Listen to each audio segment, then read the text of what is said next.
Bate-papo das 6. Oferecimento Uniscan, diagnóstico por imagem. Rio Doce Radiologia. Unicor. Conquiste e proteja seus bens com a Pagoto Corretora de Seguros e Consórcio. Seguro e consórcio de tudo para todos. Peça sua cotação.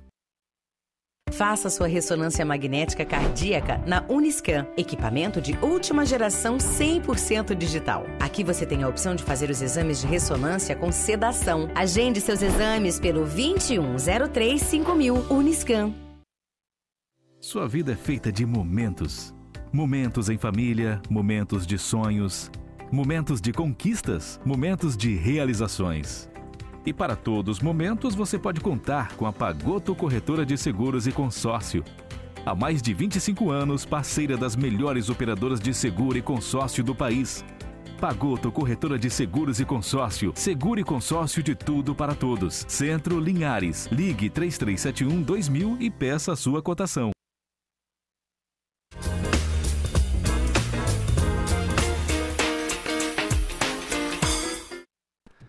Olá, boa noite a todos, sejam muito bem-vindos a mais um programa Bate-Papo das 6, que vai ao ar sempre de terça a sextas-feiras, das 18 às 19 horas, aqui na TV Sim, seu canal do estado, também de forma simultânea na Rádio Sim FM 106.1, lembrando, nas redes sociais, tem o YouTube, que vai também ao vivo, e sempre no dia seguinte, passa de 6 às 7 da manhã, ou seja, nas sextas-feiras, e domingo, a partir das 15 horas, é mais uma oportunidade para você assistir a gente e poder tirar todas as suas dúvidas. O programa de hoje está com muita novidade. Nós vamos tratar de assuntos práticos que estão sendo discutidos no país inteiro e que, de fato, a gente não sabe até que ponto pode considerar o que está sendo noticiado, porque tem muitas informações. Então a gente trouxe um especialista aqui da área do direito penal para poder tirar todas as dúvidas no crime contra a liberdade sexual, que é o estupro. É um assunto pesado, mas que requer a gente saber um pouquinho mais de pessoas que são da área, para falar de forma técnica, de acordo com todas as provas que foram divulgadas até o momento, especificamente no caso de Santa Catarina, onde tem uma moça e um empresário no meio de toda essa situação. Isso no primeiro bloco. No segundo e no terceiro bloco, nós vamos falar de pensão alimentícia. Então, você que tem dúvida, pode mandar para a gente, que todas elas nós vamos falar aqui ao vivo. O telefone é 99622-4547. Pode mandar, que a gente responde na hora. E aqui no primeiro bloco, está aqui no nosso lado, o Dr. Júnior Mendonça, um brilhante profissional, atua há muitos anos, principalmente no direito penal, né, doutor Júnior? Exatamente. A gente agradece, eu e a doutora Amanda, você ter aceitado o nosso convite de estar aqui hoje conosco para tirar dúvida da população. Eu que agradeço a participação, o convite aí da TV Sim, do programa Bate-Papo das 6. Fico feliz pelo convite do doutor Tiago Durão, doutora Amanda, da colega doutora Jamile, que vai participar no segundo e terceiro bloco, mas automaticamente estamos todos participando aqui juntos. E acredito que vai ser bastante proveitoso essa participação aqui hoje. Isso aí, doutor Júnior. Vai ser sim, até porque tem muita questão que a gente precisa tirar dúvida, né? Principalmente de um caso prático, mas a gente chega lá. Ao lado, doutora Amanda, sempre arrasando aqui no programa, né, doutora? Obrigado por mais uma vez a gente estar aqui junto, fazendo esse bate-papo de todas as quintas, a nossa quinta da lei. Verdade, muito obrigada, Tiago. Boa noite a todos que estão nos assistindo, estão nos ouvindo hoje. E muito obrigada, doutor Júnior, doutora Jamile, por ter aceitado o nosso convite. Tenho certeza que o programa hoje vai ser muito bom com a presença de vocês. Isso aí, ao lado da doutora Amanda, tá a doutora Jamile Neves, Jamile Scarpati Neves, depois o doutor Hermes vai me bater se eu falar errado. Doutora Jamile, muito obrigado por ter aceitado o nosso convite e poder tirar dúvida, as diversas dúvidas da sociedade em relação à pensão alimentícia no segundo e terceiro bloco. Muito obrigada. De antemão, eu agradeço imensamente o convite da TV Sim para estar aqui no programa Bate-Papo das 6. Quero muito dizer que esse assunto é muito dinâmico. Se deixar, a gente fica aqui horas falando, mas temos um tempo mais curtinho do que isso. desejar uma boa noite para o meu amigo Tiago, a Amanda, para o meu amigo, colega de profissão, frequentador assíduo comigo do corredor do fórum, amigo querido Júnior Mendonça. Obrigada pelo convite. Isso aí, nós estamos hoje com 2 brilhantes profissionais que eu tenho certeza que vão dar conta do recado. Doutor Júnior, pode chamar de Juninho? Com certeza.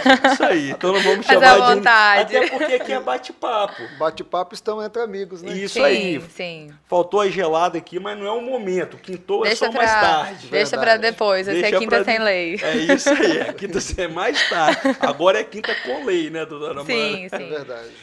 Júnior, eu vou começar com a doutora Amanda, que eu queria... Não, antes de começar, só lembrar de um fato. Teve uma tragédia. Há exatamente 5 anos, no dia 5 de novembro, na tarde de 5 de novembro, a gente teve a notícia do rompimento da barragem de Mariana. E hoje, essa tragédia completa 5 anos e a gente ainda vê, infelizmente, muita discussão. O Ministério Público Federal, dele com a Samarco, com a Fundação Renova, não se entendem. A gente vê pescadores insatisfeitos, apesar de todo o programa que tem de indenização, parece que ele não foi, o objetivo ainda não foi atingido, as pessoas não foi na sua totalidade ainda que receberam. Então, infelizmente, completa 5 anos esse fato hoje, doutora Amanda. Inclusive, nós falamos isso, né, no programa passado, e hoje, completando 5 anos, a gente só espera que tudo se resolva, que as pessoas sejam indenizadas e que os outros culpados também cada um recorra com o que possa que responder, fez, né? Com responsabilidade, exatamente. Por esse crime que foi o maior do país. Exatamente. Então, infelizmente, é uma triste data, mas que a gente tem que sempre lembrar até que a justiça seja completamente feita. Doutor Júnior, vamos começar. Nós vamos falar de um assunto bastante complicado, é difícil de abordar, mas tem que ser falado, principalmente nesse momento que ele encontra em voga no país inteiro, que é um dos crimes contra a liberdade sexual, né, o estupro. O que é o estupro, Amanda? Então, antes da gente começar, Tiago, o bacana é nós citarmos o artigo para que todos entendam como ele está no Código Penal. Vamos lá. Artigo 217. A. Ter conjunção carnal ou praticar outro ato libidinoso com menor de 14 anos. Incorre na mesma pena quem pratica as ações descritas no caput com alguém que, por enfermidade ou deficiência mental, não tem o necessário discernimento para a prática do ato, ou que, por qualquer outra causa, não pode oferecer resistência. E aí, doutor Júnior? Juninho, meu amigo. Isso aí, Juninho. Veja bem, realmente é um crime inaceitável, é um crime que choca a todos quando você fala em estupro. É um crime tão inaceitável que, quando a pessoa pratica o crime de estupro,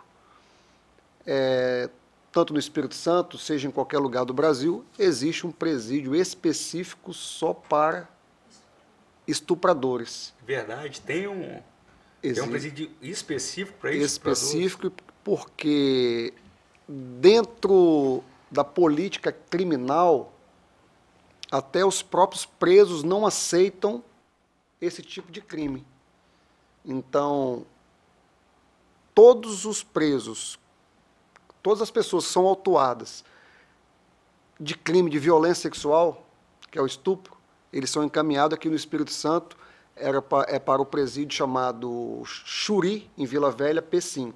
Então, se uma pessoa é presa em Linhares hoje por um crime de violência sexual, no mesmo momento ele é encaminhado para Vila Velha, Xuri. Ele não vai nem para a PRL, nem para a CDRL. Ele vai cumprir toda a pena dele em Vila Velha. Não fica em Linhares. Não fica em Linhares e São Mateus. Onde se não, nenhum outro. Não. Preso. Todo crime de violência sexual no estado do Espírito Santo todo são encaminhados para Xuri, que é em Vila Velha. Tá vendo? Ninguém aceita, né? Nem Não. Independente Os próprios criminosos não aceitam. Ou que estão sendo ali, às vezes até mesmo não tem a sentença transitada em julgado, mas que já estão cumprindo a pena, é inaceitável por qualquer pessoa, não tem Exatamente. Tanto se a pessoa estiver respondendo, o processo ainda já vai para lá, e após condenado também cumpre a pena lá, porque os presos não aceitam crime de violência sexual junto com os outros crimes. Juninho, tá ótimo, isso daí é esclarecido, ninguém aceita e nem deve aceitar, e nós temos que combater veementemente. Agora, surgiu um caso que está no Brasil inteiro, repercussão nacional, que é a questão de uma moça com um empresário em Santa Catarina. Eu acho que todas as mídias só falam disso. Então a gente, assim, vamos levar um especialista para a gente entender. Porque eu mesmo, eu não sei nem, eu não posso me posicionar. Porque como é que eu vou me posicionar se eu não entendo o direito penal? Eu também não posso ser injusto. Né? Porque a gente tem um crime de estupro e, de fato, a pessoa já tem que ser condenada sem ter o devido processo legal. Então é por isso que a gente é quinta da lei, é um direito descomplicado, mas ao mesmo tempo é um programa que tem que levar a informação certa, levar a informação que você que está nos assistindo, nos ouvindo, possa confiar e falar, poxa, eu achei que era de uma forma, e me explicar, ouvir na televisão, ouvir na rádio, que de fato não era bem aquilo que eu imaginava. Então esse caso de Santa Catarina, Juninho, você conseguiu ter acesso ao processo? Não acesso ao processo integral que está lá em Santa Catarina, eu acho que ele é físico, né, de papel, mas conseguiu ver a sentença, deu para saber um pouquinho?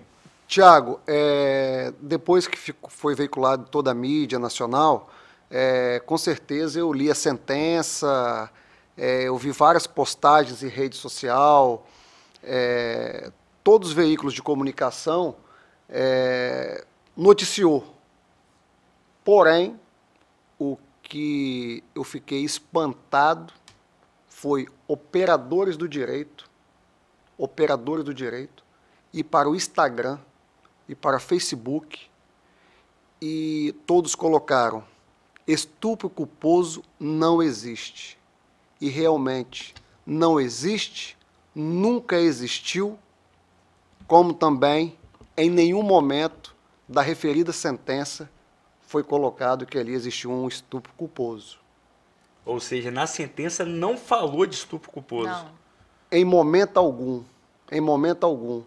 Então, tipo assim, o que me causou muita estranheza foi próprios operadores do direito, estudantes de direito, postar nas redes sociais: estupro culposo não existe. Realmente não existe, nunca existiu. E na própria sentença do magistrado, em momento algum, ele coloca ali que existiu algum estupro culposo. Esse é o perigo da rede social. E era o que a gente estava conversando um pouco antes também. As informações, principalmente que a gente tenta passar aqui, a gente consegue passar aqui sempre, tem que ser sempre com muita responsabilidade. Porque as outras pessoas que são leigas, elas não têm tanta ideia do que acontece dentro do processo criminal, dentro de um processo, dentro do que significa aquela sentença. Então, assim, o que nós estamos fazendo hoje é trazendo um profissional da área para que ele possa explicar. Em nenhum momento aqui nós vamos falar o que deveria ter acontecido ou não, como a sentença deveria ter sido proferida ou não. Pelo contrário, o que nós vamos fazer aqui hoje, o que nós estamos fazendo com o Dr. Júnior, é que ele explique o porquê, o que se deu, e não de uma forma sensacionalista, tentando induzir, né? Exatamente, induzir as pessoas a um erro. Porque o que a gente viu nas redes sociais, sinceramente, é um erro. O que as pessoas estão fazendo, sendo completamente leigas ou não, como o Dr. Júnior acabou de falar, que isso é o que mais deixa a gente indignado. Essa mídia inteira em cima de fatos que não existem. Tem que tomar cuidado, né, turma? Mas, assim, igual da área do direito. Você olha um monte de postagem, de fato, é inaceitável, como o Juninho falou. Estupro, isso daí é todo mundo, ninguém aceita. E não tem que aceitar. E se em algum momento houve algum machismo, algo do tipo, tem que ser combatido. Né? Tanto na esfera ali do magistrado, o promotor, o advogado. Sim. Agora, tem que só tomar cuidado para ver se, de fato, o que causou aquela sentença, quais eram as provas que tinham ali no processo, só para a gente também não condenar uma pessoa. Sim. Que, às vezes, eu não sei, não vou fazer juiz de valor, mas o Juninho viu o processo. Você achou o quê? O Ministério No caso, eu li a sentença, né? Você viu a sentença. Não conheço as provas dos autos, não conheço os depoimentos, eu li a sentença, e o que eu posso opinar? O que eu posso opinar? Quando você fala em machismo, realmente ali, no meu ponto de vista, houve um machismo muito grande por parte do Ministério Público, por parte do magistrado, por parte do defensor público, que também estava ali como assistente de acusação. Tinha defensor público Tinha um lá? defensor público como assistente de acusação. E tinha um advogado de defesa. Tinha 4 homens e uma moça que estava ali, e nenhum dos 4 teve um mínimo de respeito por ela. Ela era vítima, mesmo se ela fosse acusada, se ela estivesse ali como um ré, eles tinham por obrigação respeitar ela, não só por fato de ser mulher. Qualquer pessoa que estivesse ali, eles estavam ali perante ao Poder Judiciário, então tinha que ter um respeito, em momento algum. Então, tipo assim, eu falo que teve um machismo muito grande, por quê? Porque ninguém respeitou aquela moça que estava ali. Então, e isso que é importante frisar, porque você não está falando aqui da condenação da absolvição. Isso não importa. Exatamente. E não importa se ela estava ali como uma vítima de estupro, ou se ela estivesse ali até mesmo como acusada de algum crime. A pessoa tem que ser respeitada, seja mulher, seja homem. E a partir do momento que você tem um julgamento, aonde? Isso daí eu vou deixar até você entrar mais no mérito, tá, Júnior? Eu não vi a sentença toda, as coisas, mas a partir do momento eu vi as falas do advogado. Pelo amor de Deus. Não pode. Aquilo não pode. E também não pode as pessoas ficarem omissas diante daquelas falas. Que eu deixo para você falar um pouco mais. A respeito da fala do advogado, Tiago, eu tenho a dizer o seguinte: são falas desrespeitosas, repugnantes, que acredito eu que a OAB não compactua com esse tipo de atitude, porque não é atitude de um advogado. Envergonha a classe. Envergonha toda a classe. Eu como advogado, me senti envergonhado quando eu vi as declarações dele e levando fatos pro processo que não tinha nada a ver. Completamente absurdos. Eu, como advogado, me senti envergonhado e como mulher, extremamente ofendida. Exatamente. Das fotos que ele levou, dos fatos que ele levou, que eram completamente irrelevantes para o processo. Exatamente. Ele foi totalmente desrespeitoso, ele agiu de uma forma que não se age com ninguém, principalmente com uma mulher, né? Principalmente com uma mulher, entendeu? Ainda mais uma mulher vítima de violência sexual. Sim, porque até que se prove ao contrário... Ele não foi condenado, mas ficou comprovado que ela foi vítima, sim.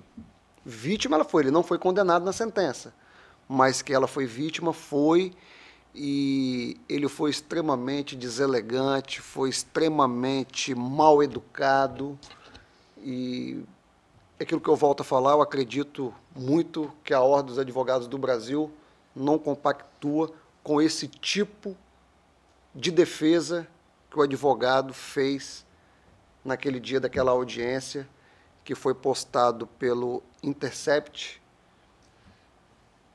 E acredito eu que o magistrado que ali estava agiu de forma muito pacífica, o Ministério Público também, deixando bem claro que eu estou falando a respeito só do trecho que foi postado, porque eu não tive tempo de assistir toda a audiência, que a audiência toda durou 3 horas. Mas não é aceitável, em momento algum, uma postura daquela. Nem do juiz, nem do promotor, nem do defensor público, tem que falar, estava presente. Estava presente. E nem do advogado, que não poderia de forma nenhuma ter feito aquilo. De forma alguma. De forma alguma. Doutor, e assim, Independente da sentença, até que se prove o contrário, ela estava ali como vítima e tem que ser respeitada. Isso a gente já deixou bem claro. Agora, um dos pontos da sentença, eu cheguei a ler o teor, que citam até que o Ministério Público pediu a absolvição dele. O que acontece nesses casos que leva o Ministério Público a pedir a absolvição do réu? Nesse caso específico, o que aconteceu? A vítima, quando ela foi ouvida na esfera policial, como também na esfera judicial, ela alega que ela estava alcoolizada, como ela estava também, não vamos dizer drogada, estava com alguma substância ilícita, alguém colocou alguma coisa, alguma bebida, e ela não estava em si, que ele se aproveitou desse momento dela, que ela não estava em si, e praticou relação sexual, ela estando vulnerável, questão de vulnerabilidade.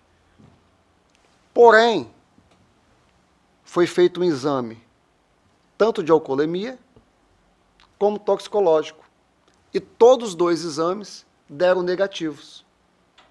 Ou seja, o depoimento dela com os exames não bateu. Não bateu. Então, diante de todo o conjunto probatório, o Ministério Público, que eu volto a falar, não conheço o processo todo. Estou falando porque o que a gente está vendo... O que foi publicado. Que não era nem para ter sido publicado, né? Porque é um processo que tem correio em segredo de justiça, quando fala assim, violência sexual... Não processo... nem ter ido para a mídia. Não, principalmente partes, assim, né? Que Exato. Você não consegue entender o teor inteiro do processo. Então, tanto o exame de alcoolemia como o exame toxicológico deu negativos. Então, o Ministério Público se baseou no artigo 386, inciso 7, se não me falha a memória, pediu absolvição por insuficiência de provas. E o juiz deu a sentença exatamente nesse sentido. Por falta de provas, ele absolveu o acusado.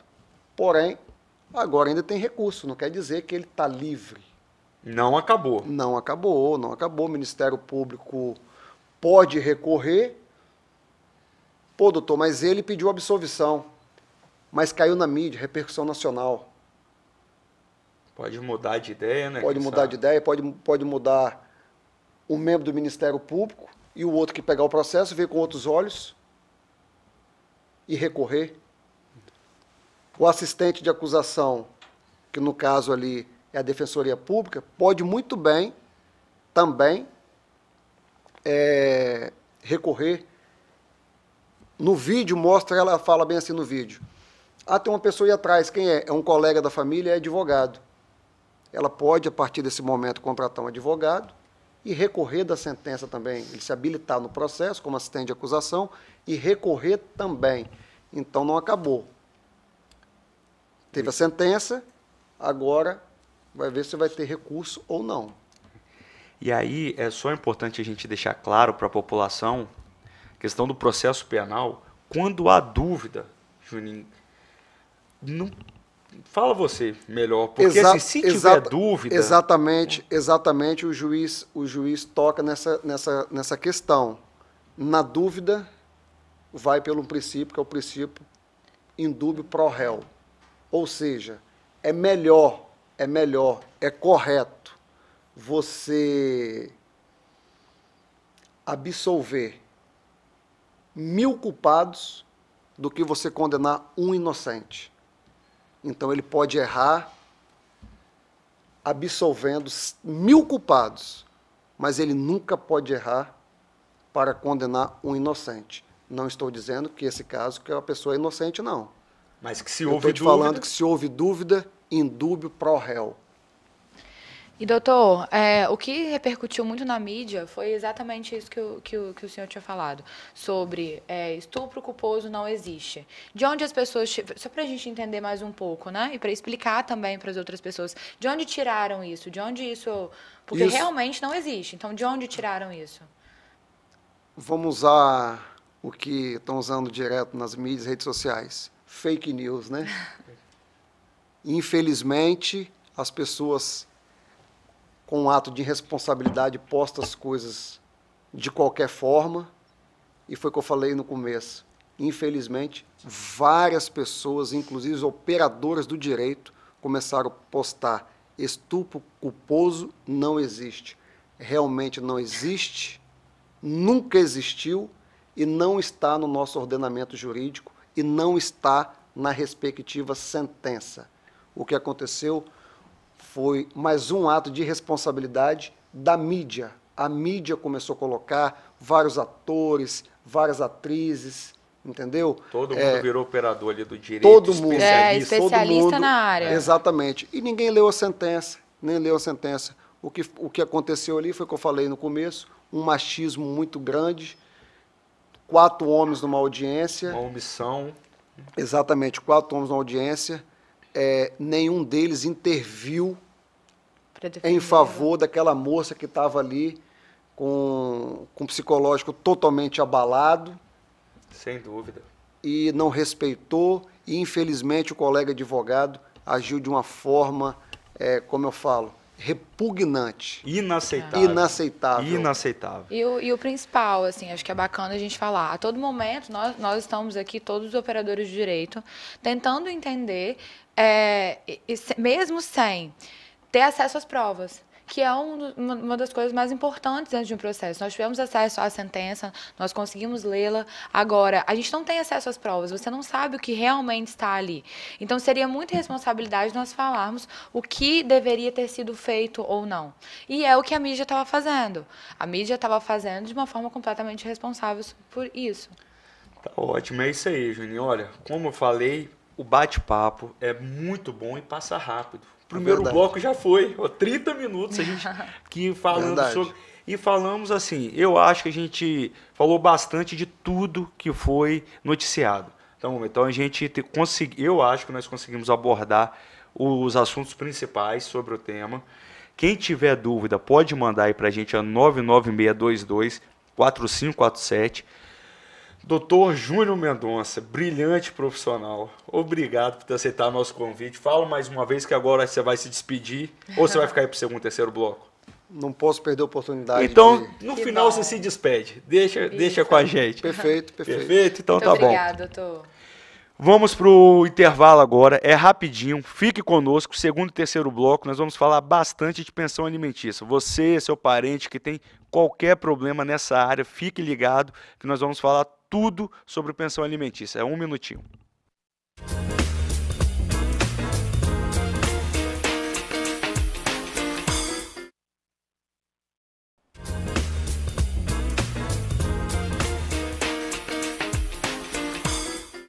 Voltamos com o segundo bloco, programa Bate-Papo das 6. Hoje, especificamente, quinta-feira, é a quinta da lei, que é o dia de falar de direito de forma descomplicada, bem suave, para que todos vocês entendam, até mesmo quando o assunto é pesado, quando o assunto requer muito cuidado na hora de falar, e que não é fácil. A gente também, como profissional de direito, tem um pouco de dificuldade, porque quando fala de estupro é muito pesado. Mas o doutor Júnior Mendonça tirou de letra aqui no primeiro bloco.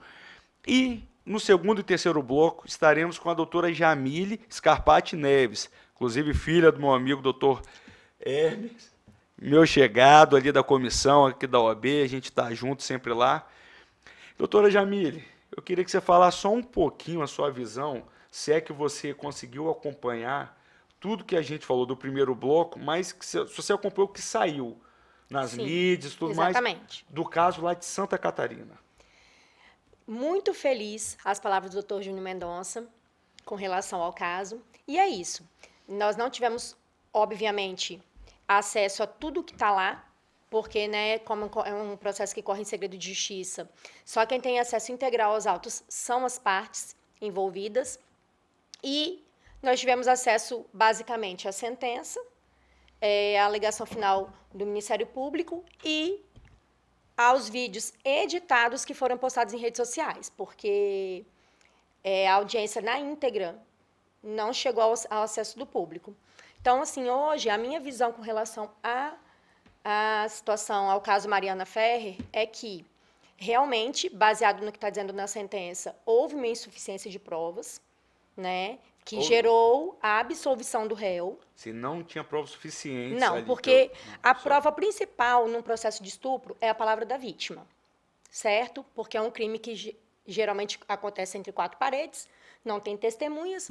A prova principal é a palavra da vítima. No entanto, nesse caso, essa prova foi aliada a outras provas que acarretaram a absolvição, porque a palavra da vítima por si só não foi capaz de comprovar o crime, né? Então, assim, hoje... Até o momento. Até o momento, se atendo aos fatos que ali estão, é isso, né? Por eliminação, o que aconteceu? O juiz, ele excluiu o dolo. O que é o dolo? A intenção de estuprar. E excluindo isso, por eliminação, sobraria a culpa. Por isso, acredito eu, que a mídia tem rotulado como estupro culposo. Porém, esse termo jamais foi usado na sentença. Tá? Isso foi uma coisa mesmo fake news, como o doutor Júnior disse. Foi só para aflorar a mídia, trazer essa imprensa marrom aí à tona, e estamos vendo isso agora, né? Mas, paralelo a isso, existiu todo aquele drama, né, a humilhação que a vítima passou na situação, e realmente aquilo ali é inadmissível, inaceitável, e aí é a hora que realmente alguém tem que fazer alguma coisa. As instituições têm que agir. Se o juiz não agiu naquele momento, se o Ministério Público foi omisso também, se o assistente de acusação não conseguiu defender a própria cliente dele, então aí o Conselho Nacional de Justiça, que teve acesso como nós também tivemos, oficiou a Corregedoria do Brasil para que fosse aberto, então, uma reclamação administrativa para apurar a conduta do juiz. E isso realmente é o que tem que ser feito nesse momento, porque a maneira com que a vítima foi tratada naquele processo não tem nada a ver com as provas que continham ali. Né? Não tem nada a ver também com a sentença. Não. Né? Prova de processo é uma coisa, comportamento com que a vítima foi tratada é outra. Respeito durante, principalmente, uma audiência é outra. Doutora Amanda, você pensa bem se nós, como advogadas, se formos tratadas mal por um juiz ou por um promotor, que isso pode acontecer, nós vamos ficar constrangidas. Nós que entendemos da lei, imagine uma vítima. Não é, né? Assim, é algo... A vítima que está ali, não entende, não sabe como se procede em audiência. Pensa fica bem com medo, às vezes, de falar alguma coisa até ser presa. Sim. E não sabe o que dizer também, não está preparada para aquilo. Ela só abriu o que acredita e o que alega ter acontecido para que as pessoas, os profissionais, possam apurar e tratar da melhor forma. Ela nunca esperava ser tratada daquele jeito. E ainda tanto assim, que a todo ela momento, se colocou muito bem. Muito bem. Ela ainda não se revoltou a momento nenhum, pelo contrário, ela não sabia o que fazer e é nessa hora que causa uma comoção muito grande, que ela cai aos prantos, ela chora bastante e ainda pede respeito. Ela ainda pede respeito. Ela não ofende ninguém, ela não faz nada, ela só pede respeito. É o mínimo, realmente. Eu fico arrepiado aqui, porque assim, é inaceitável mesmo. E não dá nem para lembrar, porque eu cheguei a escutar como é que foi mais ou menos ali na audiência. Em suma, ser mulher no Brasil é realmente muito difícil. É um pouco complicado. A gente tenta se Deus quiser, as coisas dá certo. Vão melhorar, se Deus quiser. Sim. E aí, agora nós vamos falar de pensão alimentícia. O tema pensão alimentícia. Doutora Jamile falou, Tiago, vamos falar sobre esse tema, porque nunca ele é cessado. Se todos os dias tem alguém precisando. Nunca é cessado porque quem é que não conhece alguém que já recebeu pensão alimentícia, que recebe, ou que pelo menos já tentou receber? Né? É um assunto que na justiça brasileira nunca vai acabar. Enquanto houverem devedores, haverão credores. E isso nós vamos falar um pouquinho mais à frente desse tema. Mas se tem alguma coisa que dá prisão no Brasil, é o que, Amanda? Oi? Se tem alguma coisa que dá prisão no Brasil. Então, não pagar pensão. Isso aí, não pagar pensão. Pois é, a lei responsabilidade. A lei de alimentos ela é uma lei específica, que é a Lei 5478, de 1968, porém, ela é extremamente constitucional. Porque lá em 1988 a Constituição prevê que a prisão civil não acontecerá por dívida, salvo em casos de descumprimento e inadimplemento do pagamento de pensão alimentícia. E aí essa prisão corre rápido, né, doutora? Porque às vezes as outras prisões, não é que elas não acontecem, todas acontecem e a gente tem que confiar nas instituições, a gente tem que confiar na justiça. Mas as outras prisões têm um processo burocrático muito grande até se finalizar. Às vezes, sem ser uma preventiva, tô falando, quando o processo... Sim. Até concretizar, agora, né, o de fato. alimentos, não. É comprovar. Pagou, não pagou. Não pagou... Ponto. Como é que fica? Mais não paguei. ou Como menos, é que é? mais ou menos, né? A justiça tarda, mas não falha até na pensão. Porque na pensão acontece da seguinte forma. A pessoa ingressa com a ação de alimentos, ok? Hoje, inclusive, com o novo Código de Processo Civil, esse rótulo também mudou. Veio ver essa modificação aí. Mas, enfim, ela entra com a ação de alimentos, vai lá, consegue a decisão judicial, arbitrando o quantum que o juiz entende como justo para o recebimento da prestação alimentar. Passado isso, ela conseguindo comprovar que houve um inadimplemento, que houve descumprimento da obrigação, O cara não pagou. Estou falando do cara, mas pode ser uma mulher pode ser a mulher, também. pode ser um avô, um Outras tio. pessoas. Quem tiver a comprovação do parentesco e a parte que necessita solicitar e comprovar que ela está precisando mesmo dos alimentos, não vai ser só o pai o responsável por essa prestação. Então, vamos lá. Ela foi lá, provou que não houve o cumprimento da obrigação. O juiz vai citar esse requerido para comprovar se ele pagou ou a impossibilidade do pagamento. E dá quantos dias para ele? 3 dias. 3 dias. Feito isso, se ele não comprovar, aí sim acontece a prisão. Então, assim, existe toda essa gleba, vamos lá, eu não consegui pagar porque eu estou desempregado, ou eu paguei sim, tá aqui os recibos. Inclusive, papais aí, que pagam pensão em mãos, peçam um recibo, ou se pagam através de depósito bancário. Guardem os comprovantes, porque isso é realmente muito importante. E as mamães que recebem, caso não tenham nenhum comprovante de que realmente neles não estão pagando, é aí que vocês procuram o Poder Judiciário. Doutora, mas essa prisão ela é imediata? Por exemplo, eu não paguei esse mês agora, já posso ser preso? Antigamente, eram no mínimo 3 meses para que executasse o cumprimento de prestação alimentícia. Hoje também mudou. Não é mais execução que chama, é cumprimento de sentença. Hoje não. Hoje, de pronto, o primeiro mês não houve pagamento, a pessoa que representa o menor de idade já pode acionar a justiça pedindo o cumprimento da obrigação. Bacana. E quanto a gente viu muitas modificações por causa da pandemia, né? Muitas pessoas tiveram seus salários reduzidos, perderam o emprego. E nessa questão de alimentos, as pessoas tiveram uma revisão desse valor ou elas tiveram que pagar o mesmo valor? Por exemplo, eu recebia 10 mil, agora eu estou recebendo, um exemplo, estou recebendo R$500 e minha pensão era um valor exorbitante, pelo tanto que estou recebendo agora. Eu consigo modificar esse valor? Consegue sim. Tudo na justiça é baseado em provas. Então, mesmo com a pandemia e os fóruns fechados, a justiça funcionou em regime plantonista.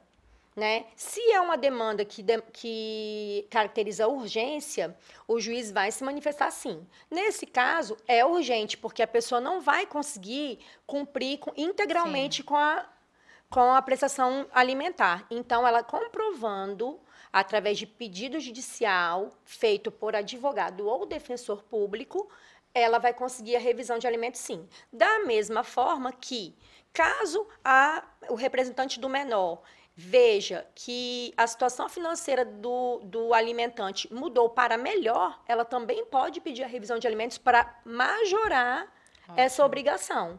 Né? O pai do meu filho ganhava R$1.000, hoje passou a ganhar 5.000.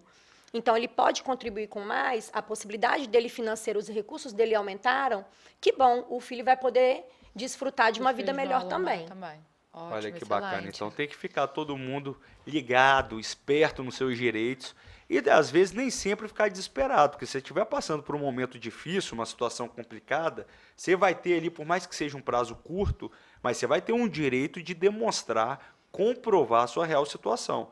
Da mesma forma que se ela melhorar, você também, o seu filho tem esse direito de usufruir de uma vida um pouco melhor, mais confortável. Certamente. Que, pode disponibilizar isso, né? É isso mesmo. Então, assim, ficar ligado, porque e é isso, só dívida, Deus me só dica bacana, né? Tá pensando em que dívida, Meu Thiago? Deus do céu, mas Tá pagando alguma homem pensão? nem deve, né, pensão, a gente nem vê isso, né? Tá tranquilo, tô pagando em dia, nós isso. Foi bom, Thiago, você tocar nesse assunto, porque não só o homem pode dever pensão, tá? Olha só. Isso pode acontecer também caso o pai fique com a guarda definitiva do filho, quem paga a pensão é a mãe. E você vê bastante isso na prática? Vê. Existe a situação também que nem o pai nem a mãe têm condições de fazer o pagamento. Né? O filho ficou com o pai e a mãe paga, ou vice-versa. Aí podem ser acionados os avós, que têm a condição melhor, né? Ou seja, a criança não vai ficar desamparada de forma alguma, né? Isso é importante. Comprovando o grau de parentesco e comprovando a necessidade do recebimento da prestação alimentar, aquela criança não vai ficar desamparada. Excelente. Que bacana. E aí, doutora?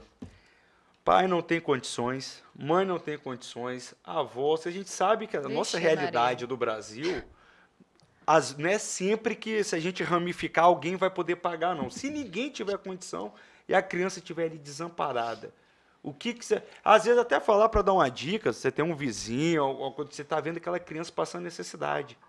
O que a doutora orienta? Olha, hoje, em Linhares, o Conselho Tutelar é extremamente ativo e eficiente. Olha que bacana. Legal. Então, caso aconteça com algum vizinho, algum parente, algum conhecido, que você veja que o pai e a mãe estão completamente desorientados, não querem saber do filho, e você vê que aquela criança está em situação de vulnerabilidade, é óbvio que isso tem que chegar aos ouvidos das autoridades, através do Conselho Tutelar, ou você pode procurar o DPJ local e estar fazendo sua denúncia, que aí o Ministério Público, vislumbrando o risco do menor, ele vai intervir. Olha que bacana, é isso aí, são as instituições funcionando e colocando a criança, dando amparo no momento que ela mais precisa, porque a gente tem que investir de fato só nas crianças, né? Dando Sim, educação, exatamente. dando uma vida minimamente digna para que possam crescer e aí, de fato, fazer essa mudança que a gente tanto espera no nosso país. É o que mais queremos. O que mais queremos. Então, nós vamos agora para o intervalo. Fique com a gente. Qualquer pergunta, pode mandar no 996224547, que no último e terceiro bloco a gente vai fazer todas as respostas aqui. É 1 minutinho.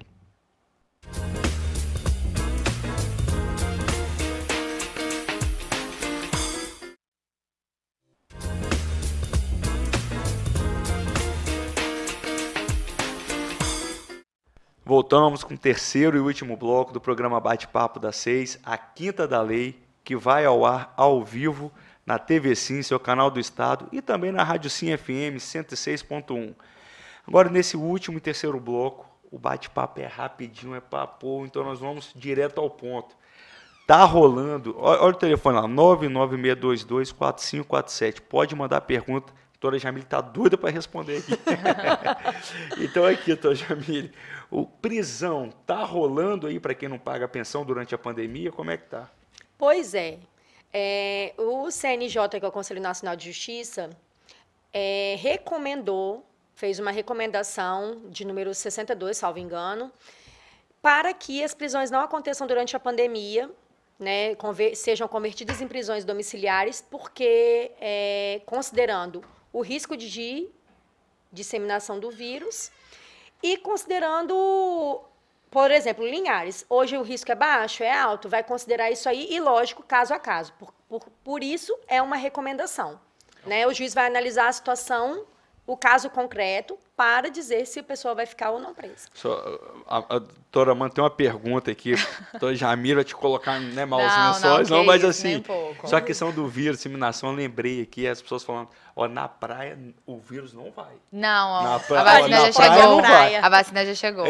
Num lugarzinho já. Ali que rola uma baladinha, ele não vai. A vacina já chegou. Mas na cadeia... Na cadeia tem, tem um monte. Na cadeia tem. Tem bastante. Que aí ninguém quer ver o sol nascer quadrado. Sim, você tem que ver a disseminação que é lá. É coisa de louco. Não, mas isso aí, doutora Amanda, mete bronca aí. Então, doutora, deixa eu te perguntar. Uma das principais causas que as pessoas sempre buscam pagar de forma correta a pensão é o medo de ser preso, né? A gente já citou aqui várias vezes. Você está vendo isso, a pensão ser paga, ser efetivada, com essa prisão domiciliar agora? Ou assim, Não, eles estão deixando não. por um Infelizmente, relaxo, porque não vai acontecer nada. A prisão é de 1 a 3 meses. Acontece, às vezes, o pai ficar preso 90 dias e não pagar. Acontece. Mas e aí? Ficou preso 90 dias. Aí volta, sai da cadeia. Aí volta e não paga. Ele vai de novo? Vai de novo se a pessoa novamente executar aquela mesma obrigação. Se ele continuar não pagando, ela pode executar quantas vezes ela quiser. Executar não, gente, agora é cumprir a sentença. Mudou por conta do novo Código de Processo Civil. Teve um cantor famoso, né, mas a gente não vai falar o nome, que uma vez na entrevista ele falou, por que você paga a pensão? Sim. Eu achando que ele era bonzinho, assim, Não, poxa, pensa porque tem muito dinheiro, nos é filhos, rico, tem bonzinho. Nada, porque eu faço muito show, e ele tem uns 5, 6 filhos, mais ou menos. Mas ele falou que por que ele Então, pagava? e a repórter, eu achei muito engraçado, que a repórter perguntou pra ele bem assim, você nunca se envolveu em nenhum tipo de polêmica, né? Isso é muito bacana, porque você tem bastante filhos, né? Geralmente as pessoas, acontece de sair na mídia, mas você é sempre muito correto. Por que você faz isso? Aí ele, medo de ser preso, né? Olha. Quem não tem medo de ser preso, né? Tá vendo? Ninguém quer ver o sol nascer quadrado. Ou seja, Deus que esse é o livre. primeiro motivo que as pessoas pensam em, assim, em acertar, em ser correto com a pensão, sabe? Por isso que eu perguntei se agora essa prisão domiciliar tá tendo efeito ou não. Olha, acredito eu que o que mais tem que pesar é a consciência do pai, Com né? certeza, Do alimentante, com porque nem certeza. a gente fala pai porque é o mais corriqueiro, mas do alimentante. É a consciência. A consciência pesou, a pessoa vai pagar. Eu acho que quando o pai, né, o alimentante, tem convivência com a criança, ela entende que aquilo ali não é só uma prestação pecuniária, é amor, é carinho, é afeto, é lazer, é saúde. Então, isso tudo tem que ser colocado, todos os pontos têm que ser colocados acima do dinheiro. Do medo de ser preso também. Exatamente. Não, e aí quando a gente fala do assunto, a doutora Jamile segurando para falar de forma genérica, o pai não, o executado, ou o alimentante, mas o pai é porque a gente vê na prática pai. Pai, 90% pai. Às vezes tem a mãe. Gente, é legal falar também que não só o filho tem direito de receber pensão, tá? Comprovado, como eu já disse aqui várias vezes, vou reiterar, comprovado o grau de parentesco e necessidade da prestação alimentar, uma ex-esposa, uma ex-companheira, um irmão, um neto, pode requerer a pensão alimentícia também. Informação importante, e sempre que tiver alguma dúvida, tem que buscar o profissional de direito, aquele que você confia, para poder saber certinho dos seus deveres e dos seus direitos. Porque ninguém quer ser preso, ninguém quer deixar um filho desamparado, passando necessidade. Sobretudo isso. Não, o principal é o filho não ficar desamparado, pelo amor de Deus. Né? Que imagem que ele vai ter de você futuramente, quando ele souber que no momento que ele mais precisava, era indefeso, era só uma pessoa que buscava dar amor a ele e dar uma vida digna, e não um casal. Sim. E não teve nenhuma assistência, né, das pessoas que estavam ali para protegê-lo. Isso aí. E assim, doutora, tem uma idade limite para que essa pensão ela se encerre? A idade limite de pagar quando ele fizer 18 anos. Isso, chega, a idade agora limite acabou. realmente é 18 anos. Mas se o alimentado conseguir comprovar que ele necessita ainda desses recursos por conta de uma faculdade que ele está cursando, de um curso técnico que ele está cursando após a maioridade, aí a prestação persiste. Deve continuar. Persiste. Porém, também não é automático a suspensão do pagamento, tá? O pai que entendeu que o filho completou a maioridade e que ele não necessita mais porque não estuda, já trabalha, já tem família, enfim, por diversos outros fatores, ele tem que requerer judicialmente a exoneração do pagamento. Perfeito, doutora Jamile. Como a gente disse, o bate-papo passa rápido, porque é um bate-papo. Que pena que acabou, então. Que pena que acabou, porque é descontraído, a gente fala aqui numa boa, tá doutor Júnior ali rindo, né? Gostou de participar, doutor Júnior? Com certeza. Isso aí, então tá bom, tamo junto. Você ficou com a gente até agora, a gente agradece muito, e eu queria agradecer mais uma vez a sua presença, por estar aqui conosco, dando essa aula para todos nós. Eu que agradeço, estou à disposição para qualquer dúvida e para voltar aqui quando vocês precisarem. Ai, que bom. Combinado. Não fala assim não que a gente abusa, hein? Pode chamar. Doutora Amanda, sempre arrasando aqui nos programas. Olha quem fala. Lindíssima, Linda. mais linda pessoalmente. Aí, tá vendo? Arrasando em todos os sentidos, então, né, doutora Jamile? É isso aí. Obrigado por mais um programa junto, né? Sempre eu que bom, agradeço vocês, descontraído. principalmente pela bondade no final desses elogios.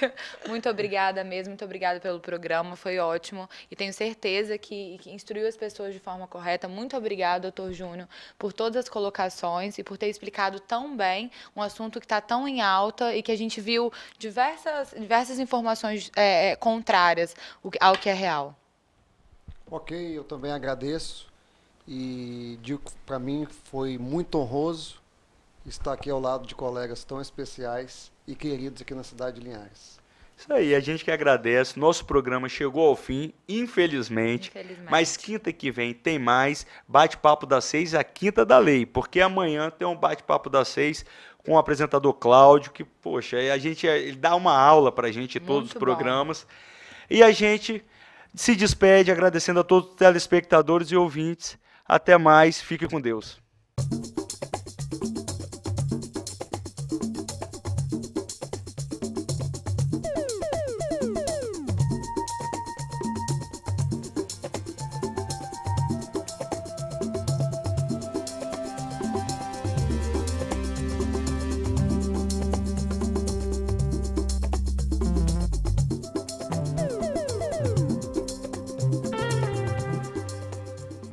Bate-Papo das 6. Oferecimento Uniscan, diagnóstico por imagem.